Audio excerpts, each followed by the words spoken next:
What I wanted for the game was something new, to feel smaller, and we were telling is a human story of individuals, and we wanted the music to do that, not just be big and orchestral all the time. When you first reached out to me and the possibility of working on Call of Duty Vanguard came up, I was like, okay, you want a big orchestral sound, I could do that. But then when I got into it with you and we started really digging into the details, I could see the vision that you had, which was smaller instruments that actually cut through the mix more than the big orchestral colors. The idea to go really big is always a starting point. But what's interesting to me is when you start smaller, you can get these voices, these sounds, this texture that cuts through. It's like a laser beam cutting through all the sound effects. I like dynamic range. I like things to stand out, right? And I like letting everything else take a back seat and let that stand out in the mix and take the forefront. And it just feels gritty and dirty, but in a really cool and interesting way. And I wanted the same for the score. For one of the first times in my career, I recorded before we really wrote anything. Before you wrote a note. It was very almost improvisatory. We were just getting textures. We had this body of work, this collection of agitated, strange string ensemble textures. We didn't have the score, we had the starting point. From there, it broadened out and we brought in more players. And we now had the template set for how to approach them, with a combination of material that was written in advance, notes on the page that they would play, and then we'd ask them for their input. We'd ask them to improvise. And I think that kind of collaboration between everybody at Sledgehammer, myself, and the players, that's what yielded this really unique sound in Vanguard.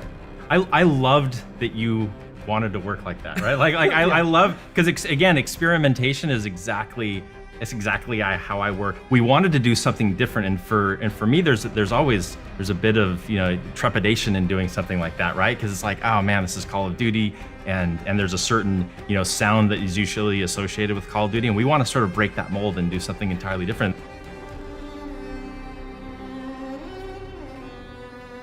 From that starting point, I wanted to bring in Sandy Cameron, who's one of the most exciting artists that I've ever worked with. Sandy brings this virtuosic energy, and she can also improvise. Normally, I would just write the theme and have the player play it. But in this case, in the spirit of doing that improvisation, I wrote a bunch of stuff, and we wouldn't decide what Paulina's theme would be until we had the audio of Sandy playing it, and we dropped it in, and it happened organically. Then these notes under her fingers, that's Paulina's theme. It's powerful because I think the player and the audience recognizes that quickly. Whenever that violin comes in, right? You know it, you hear it, it's so clear, it cuts through, and it becomes this powerful moment of feeling the internal dynamics of this character and what they're feeling. What's neat about Vanguard is that we have all these intimate, raw, scratchy, personal moments.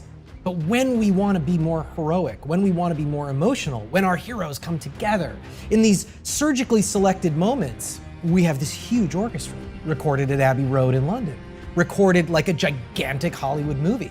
This is very much an epic, soaring, bombastic orchestral score. It's when we choose to do that I think sets apart Vanguard. Yeah, I think the score in what we did, I think really elevates music in our game in a really powerful and interesting way. We started this whole thing wanting to take some risks, wanting to do something to change the sound, to be risky, bold, and experimental, but deep down inside, I'm hoping that it just becomes part of Call of Duty. I want them to have this emotional experience and just go, oh, that's what Call of Duty sounds like. Because it's a feeling more than an actual sound. It's the emotion, it's the soul of the story. And if it can accomplish that, if players will play this game and they will feel sort of infused in this story and really understand and feel the emotions of these characters, and if music can help that, and if music can pull people along in that storytelling, then I think it was incredibly successful.